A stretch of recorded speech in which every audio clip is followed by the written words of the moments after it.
ഈ ലെക്ചറിൽ types of എസ്റ്റിമേറ്റിലെ റിമൈനിങ് പോർഷൻസ് ആണ് ഡിസ്കസ് ചെയ്യുന്നത്.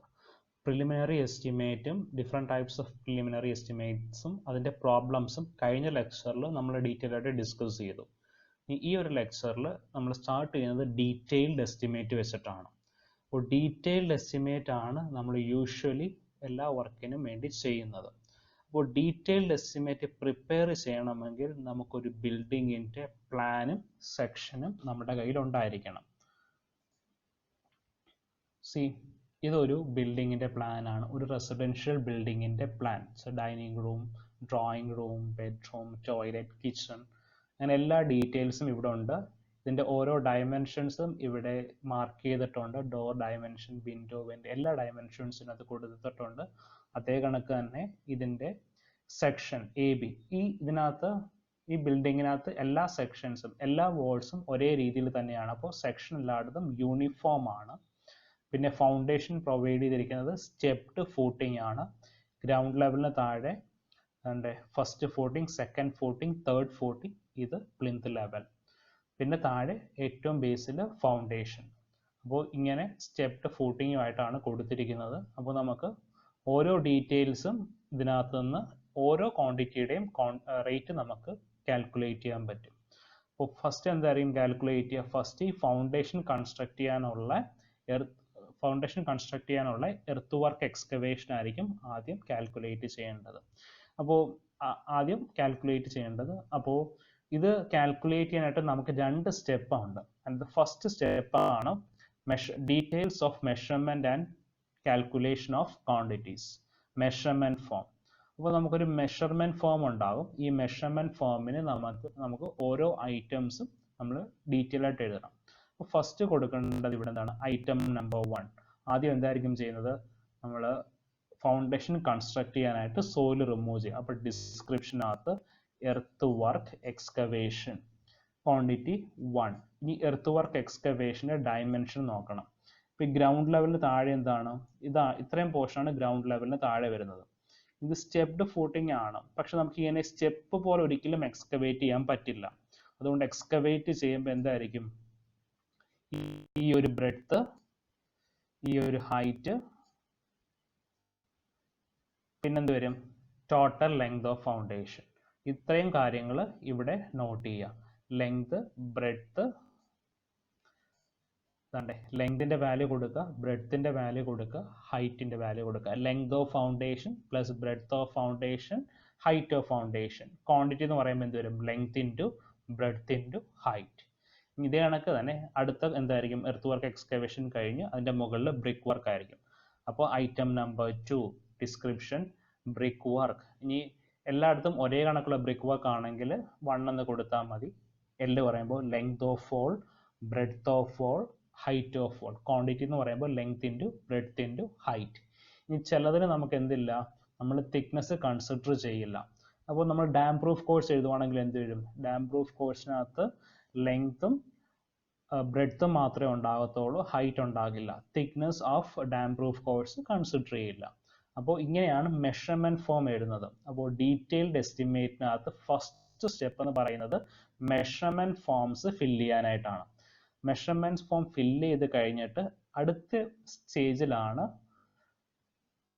Rate calculation. ഇതാണ് അബ്സ്ട്രാക്ട് ഓഫ് എസ്റ്റിമേറ്റ്. ഈ ഓരോന്നിൻ്റെയും റേറ്റ് കാൽക്കുലേറ്റ് ചെയ്യണം. നമ്മൾ ഫസ്റ്റ് ഐറ്റം എന്തായിരുന്നു? Earth work excavation.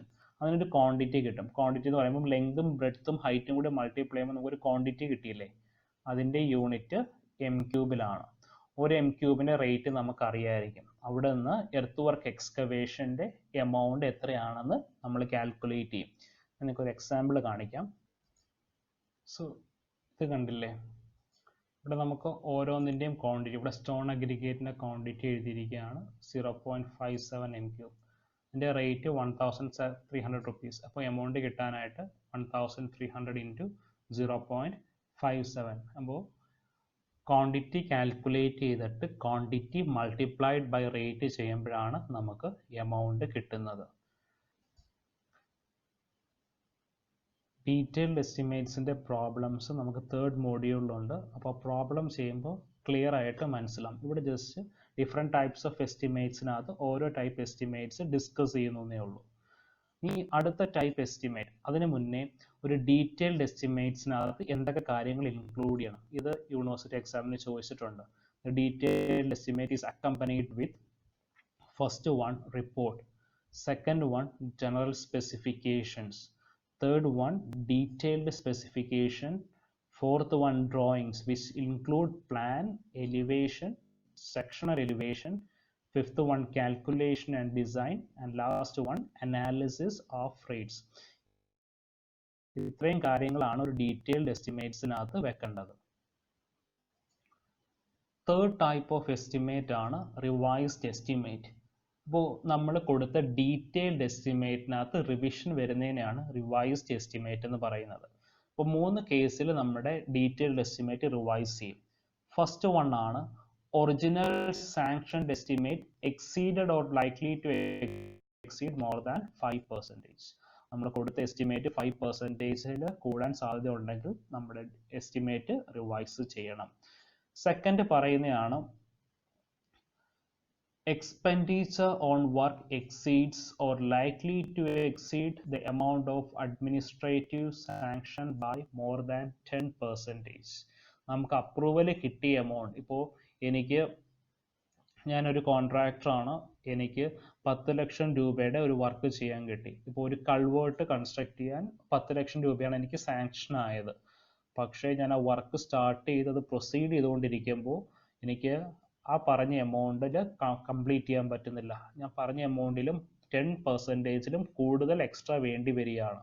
ആ കേസിലും എന്ത് ചെയ്യണം, എൻ്റെ എസ്റ്റിമേറ്റ് റിവൈസ് ചെയ്യണം. ഈ തേർഡ് ആണ് when there are material deviations from original proposal. എന്ന് പറയുമ്പോൾ ഇപ്പോൾ ഞാൻ ഒരു വീട് വെക്കുവാണ്, എൻ്റെ റെസിഡൻഷ്യൽ ബിൽഡിംഗ് ഹോം. അപ്പോൾ ഞാൻ ആ ബിൽഡിംഗ് കൺസ്ട്രക്ട് ചെയ്യാനായിട്ട് ഉദ്ദേശിക്കുമ്പോൾ, അത് പ്ലാൻ ചെയ്യുമ്പോൾ ഞാൻ വിചാരിച്ചത് എൻ്റെ ബിൽഡിങ്ങിൻ്റെ ഫ്ലോർ ഞാൻ ടൈൽ ചെയ്യാമെന്ന് വിചാരിച്ചു. പക്ഷേ ബിൽഡിംഗ് അത് ഫിനിഷായി വരുമ്പോൾ, അല്ലെങ്കിൽ ബിൽഡിംഗ് കൺസ്ട്രക്ഷൻ കുറച്ചെത്തി കഴിയുമ്പോൾ ഞാൻ വിചാരിക്കുകയാണ് എനിക്ക് ടൈല് വേണ്ട, എനിക്ക് മാർബിൾ മതി. അപ്പം മെറ്റീരിയൽ വേരി ചെയ്തല്ലോ. ഞാൻ ആദ്യം പ്ലാൻ ചെയ്തത് എൻ്റെ വീടിൻ്റെ വാൾസ് എല്ലാം പ്ലാസ്റ്റേർഡ് വാൾസ് ആയിരിക്കാമെന്ന് വിചാരിച്ചു. പക്ഷേ പിന്നീട് ഞാൻ ചിന്തിക്കുകയാണ് എൻ്റെ പ്ലാസ്റ്റേർഡ് വാൾസ് വേണ്ട, പകരം വാൾ ടൈൽസ് വെച്ച് വാൾസ് കൊടുക്കാമെന്ന് വിചാരിച്ചു. അവിടെ എന്ത് ചെയ്തു, പ്ലാസ്റ്ററിങ്ങിന് പകരം അടുത്ത സബ്സ്റ്റിറ്റ്യൂട്ട് ആയിട്ട് വാൾ ടൈൽസ് പ്രിഫർ ചെയ്തു. അപ്പോൾ എന്തായി, നമ്മൾ ആദ്യം നമ്മൾ എസ്റ്റിമേറ്റ് എടുത്തപ്പോൾ ഉള്ള മെറ്റീരിയൽസ് കംപ്ലീറ്റ് ആയിട്ട് ചേഞ്ച് ചെയ്യുവാണ്. ആ കേസിലും എന്ത് യൂസ് ചെയ്യണം, ആ കേസിലും നമ്മുടെ എസ്റ്റിമേറ്റ് റിവൈസ് ചെയ്യണം. അതാണ് റിവൈസ്ഡ് എസ്റ്റിമേറ്റ്. പിന്നെ നമ്മൾ പറയുന്നത് ഈ 3 കേസാണ് നമുക്ക് ഈ 3 കേസിലാണ് ഒരു ഡീറ്റെയിൽഡ് എസ്റ്റിമേറ്റ് റിവൈസ് ചെയ്യാനുള്ള പോസിബിലിറ്റീസ്. അല്ലെങ്കിൽ ഈ 3 കേസിലാണ് നമ്മൾ എസ്റ്റിമേറ്റ് റിവൈസ് ചെയ്യുന്നത്. റിവൈസ്ഡ് എസ്റ്റിമേറ്റ് എന്നാണ് അതിന് പറയുന്നത്. അടുത്തതാണ് സപ്ലിമെന്ററി എസ്റ്റിമേറ്റ്.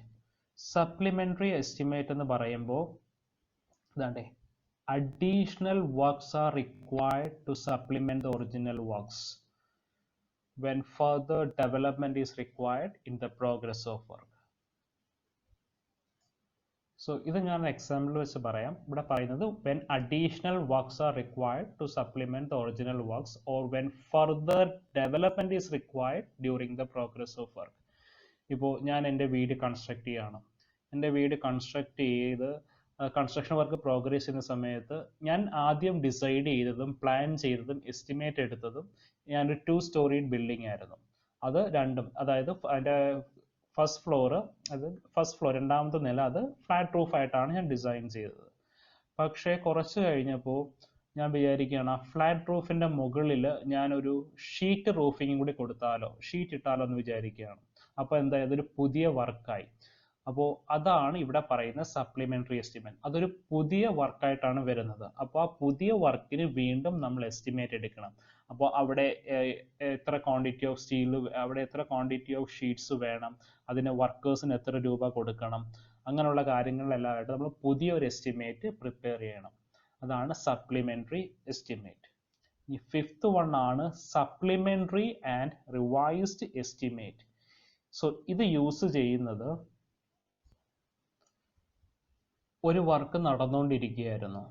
ഇപ്പോൾ ഫോർ എക്സാമ്പിൾ ഒരു കനാലിൻ്റെ വർക്ക് നടന്നുകൊണ്ടിരിക്കുകയാണ്. അപ്പോൾ ഒരു 5 കിലോമീറ്റേഴ്സ് ലെങ്ത് ഉള്ള ഒരു കനാലിൻ്റെ വർക്ക്. ആ 5 കിലോമീറ്റേഴ്സ് ലെങ്ത് ഉള്ള കനാലിൻ്റെ വർക്ക് ഒരു 1 കിലോമീറ്റർ എത്തിയപ്പോഴേക്കും ആ കനാലിൻ്റെ വർക്ക് ചെയ്ത കോൺട്രാക്ടർ ആ കനാലിൻ്റെ വർക്ക് അവിടെ സ്റ്റോപ്പ് ചെയ്തിട്ട് പുള്ളി പോകുവാണ്. പുള്ളിക്ക് ബാക്കി ചെയ്യാൻ പറ്റില്ല, എന്തൊക്കെയോ ബുദ്ധിമുട്ട് പറഞ്ഞാൽ പുള്ളി ആ വർക്ക് ഉപേക്ഷിച്ച് പോകുവാണ്. ആ ഒരു കേസിൽ ഇപ്പോൾ ഇനി അതിൻ്റെ ബാക്കി വർക്ക് ചെയ്യാൻ നമ്മൾ കൊടുത്ത എസ്റ്റിമേറ്റഡ് എമൗണ്ടിൻ്റെ 95% കൂടി മതി, അല്ലെങ്കിൽ 95% കുറച്ച് എമൗണ്ടും കൂടി മതി ഇനി ആ വർക്ക് കംപ്ലീറ്റ് ചെയ്യാൻ. ആ ഒരു കേസിലാണ് നമ്മൾ supplementary and revised estimate provide ചെയ്യുന്നത്. ഇപ്പോൾ അതല്ലെങ്കിൽ, അതാണ് ഒരു കേസ്. ഇപ്പോൾ ഒരു വർക്ക് സ്റ്റാർട്ട് ചെയ്തു, ആ വർക്ക് പകുതി വെച്ച് അബാൻഡൻ ചെയ്തു, പകുതി അല്ല ചിലപ്പോൾ കുറച്ച് നേരം കഴിഞ്ഞ് അത് അബാൻഡൻ ചെയ്തു.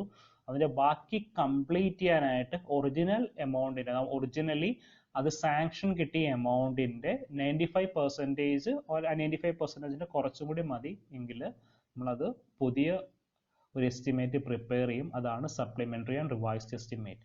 അപ്പോൾ ഒരു എക്സാമ്പിൾ പറഞ്ഞാൽ, ഞാൻ പറഞ്ഞു ഒരു കനാലിൻ്റെ കൺസ്ട്രക്ഷന് 1 കിലോമീറ്റർ ലെങ്തിൽ 5 കിലോമീറ്റർ ആയിരുന്നു ടോട്ടൽ എസ്റ്റിമേറ്റ്. അതിനൊരു എമൗണ്ട് ഉണ്ടായിരുന്നു.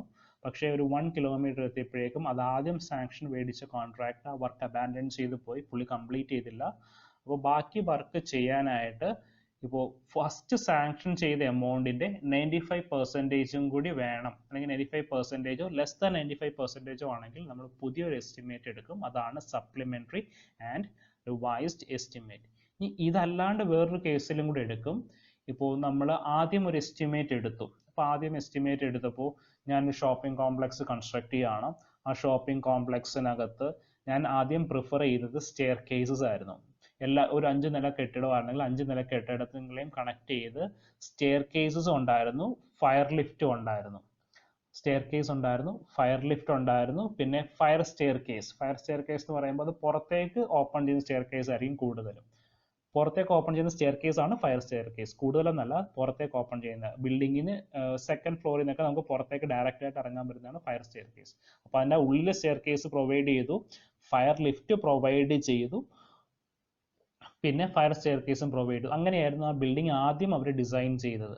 പക്ഷേ കുറച്ച് കഴിഞ്ഞപ്പോൾ അതിൻ്റെ ഒരു ഫസ്റ്റ് ഫ്ലോറിൻ്റെ കൺസ്ട്രക്ഷനൊക്കെ നടന്നുകൊണ്ടിരിക്കുമ്പോഴാണ് അതിൻ്റെ ഓണർ വിചാരിക്കുന്നത് ഈ 2 ടൈപ്പ് സ്റ്റെയർ കേസിൻ്റെ ആവശ്യമില്ലല്ലോ, പുറത്തേക്ക് ഒരു ഫയർ സ്റ്റെയർ കേസ് ഉണ്ട്, അപ്പോൾ നമുക്ക് ഉള്ളിലുള്ള സ്റ്റെയർ കേസിന് പകരം അവിടെ എക്സ്കലേറ്റർ കൊടുത്താലോ എന്ന് ആലോചിക്കുകയാണ്. അപ്പോഴെന്ത് വേണം, നമുക്ക് സ്റ്റെയർ കേസ് കൺസ്ട്രക്ട് ചെയ്യുന്ന എമൗണ്ട് അല്ല എക്സ്കലേറ്റർ പ്രൊവൈഡ് ചെയ്യാനായിട്ട്. അപ്പോൾ നമ്മുടെ ആ ഒരു ബിൽഡിങ്ങിൻ്റെ കംപ്ലീറ്റ് എന്താ പറയുക, ആ ഒരു എമൗണ്ട് ഒരു ക്വാണ്ടിറ്റി തന്നെ ചേഞ്ച് ചെയ്തു, ഒരു കൺസ്ട്രക്ഷൻ വർക്ക് തന്നെ അവിടെ ചേഞ്ച് ചെയ്യുകയാണ്. എക്സ്കലേറ്റർ സ്റ്റെപ്പിന് പകരം അവിടെ എക്സ്കലേറ്റർ വെക്കുവാണ്. അപ്പോൾ ആ ഒരു എസ്റ്റിമേറ്റിനകത്ത് നല്ലൊരു ചേഞ്ച് വരും. അതിൻ്റെ കൺസ്ട്രക്ഷൻ കോസ്റ്റിനകത്ത് വ്യത്യാസം വരും, ലേബറിനകത്ത് വ്യത്യാസം വരും, പിന്നെ അതിൻ്റെ മെയിൻ്റനൻസിനകത്തെല്ലാം വ്യത്യാസം വരും. ആ ഒരു കേസിൽ നമ്മൾ യൂസ് ചെയ്യുന്നതാണ് supplementary and revised estimate. Original എസ്റ്റിമേറ്റിനകത്ത് എന്തെങ്കിലും മെറ്റീരിയൽ ഡീവിയേഷൻസ് വരുവാണെങ്കിൽ അവിടെയും നമ്മൾ supplementary and revised estimate use ചെയ്യും. ഈ ലാസ്റ്റ് പറയുന്നതാണ് annual repair or maintenance estimate. ഇപ്പോൾ ഞാൻ നേരത്തെ പറഞ്ഞ എക്സാമ്പിൾ തന്നെ എടുക്കാം. അവിടെ നമ്മൾ എന്ത് എടുത്തു, അവിടെ ഒരു എക്സ്കലേറ്റർ യൂസ് ചെയ്തു.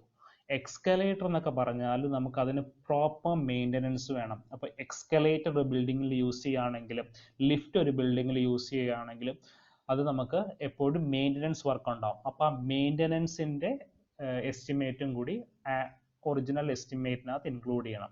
പിന്നെ നമുക്ക് റെഗുലറായിട്ട് മെയിൻ്റനൻസ് വേണ്ടതാണ്. എയർ കണ്ടീഷനിങ്ങിന് റെഗുലറായിട്ട് മെയിൻ്റനൻസ് വേണം. ഫയർ അലാംസ്, അത് കണക്ക് തന്നെ ഫയർ എക്സ്റ്റിങ്ക്യൂഷേഴ്സ്, അത് പ്രോപ്പറായിട്ട് ട്രയൽ റൺ നടത്തണം, അതിന് പ്രോപ്പറായിട്ട് മെയിൻറ്റെയിൻ ചെയ്യണം. അത് കണക്ക് ഫയർ എക്സ്റ്റിങ്ക്യൂഷേഴ്സിൻ്റെ സെൻസേഴ്സ് ഉണ്ടാവും, സെൻസർ എപ്പോഴും വർക്കിംഗ് ആണോ എന്ന് ചെക്ക് ചെയ്യണം. അത് ട്രയൽ റൺ നടത്തിയില്ലെങ്കിൽ ഇൻ കേസ് ഓഫ് ഒരു പെട്ടെന്നൊരു ഫയർ ബ്രോക്ക് ചെയ്താൽ നമുക്ക് അത് സെൻസർ വർക്ക് ചെയ്തില്ലെങ്കിൽ അത് ഓട്ടോമാറ്റിക്കലി ഫയർ എക്സ്റ്റിങ്ക്യൂഷൻ നടക്കില്ല. അത് കണക്ക് തന്നെ ഈ ഫയർ എക്സ്റ്റിങ്ക്യൂഷേഴ്സ് ഒരു പ്ലേസിൽ ഇൻസ്റ്റോൾ ചെയ്തിട്ട് അത് കൂടെ അത് ട്രയൽ റൺ നടത്തിയില്ലെങ്കിൽ അതിനകത്ത് എവിടെയെങ്കിലും ബ്ലോക്സ് ഉണ്ടാവും. ബ്ലോക്സ് എന്ന് പറയുമ്പം അതിനകത്ത് എവിടെയെങ്കിലും തുരുമ്പൊക്കെ എടുത്തിരുന്നു കഴിഞ്ഞാൽ നമുക്ക് പെട്ടെന്ന് അത് ഓപ്പൺ ചെയ്തെടുക്കാൻ പറ്റില്ല. അപ്പോൾ അങ്ങനെയുള്ള മെറ്റീരിയൽസ് ഒക്കെ ഉണ്ടെങ്കിൽ, അല്ലെങ്കിൽ അങ്ങനെയുള്ള എക്യുപ്മെൻറ്റ്സ് ഒക്കെ ഒരു ബിൽഡിങ്ങിൽ ഉണ്ടെങ്കിൽ അതിനൊക്കെ പ്രോപ്പറായിട്ട് മെയിൻറ്റെയിൻ ചെയ്യണം. ആ മെയിൻറ്റെയിൻ ചെയ്യുന്നതിന് ഒരു എമൗണ്ട് എല്ലാ ഒരു എല്ലാ മാസവും അല്ലെങ്കിൽ 2 monthsൽ നമ്മളത് മാറ്റി വെക്കണം. അതും ആ ഒരു മെയിൻ്റനൻസിൻ്റെ കോസ്റ്റും ഡീറ്റെയിൽഡ് എസ്റ്റിമേറ്റിൽ ഇൻക്ലൂഡ് ചെയ്യണം. അതാണ് annual repair or maintenance estimate. അപ്പം ഇത്രയും കാര്യങ്ങളാണ് ഈ ലെക്ചറിൽ ഞാൻ പറയുന്നത്. അടുത്ത കാര്യങ്ങൾ നമുക്ക് അടുത്ത ലെക്ചറിലായിട്ട് പറയാം. അടുത്ത ലെക്ചറിൽ measurement of various items of work ആണ്. അത് അടുത്ത ലെക്ചേഴ്സിൽ പറയാം. Thank you.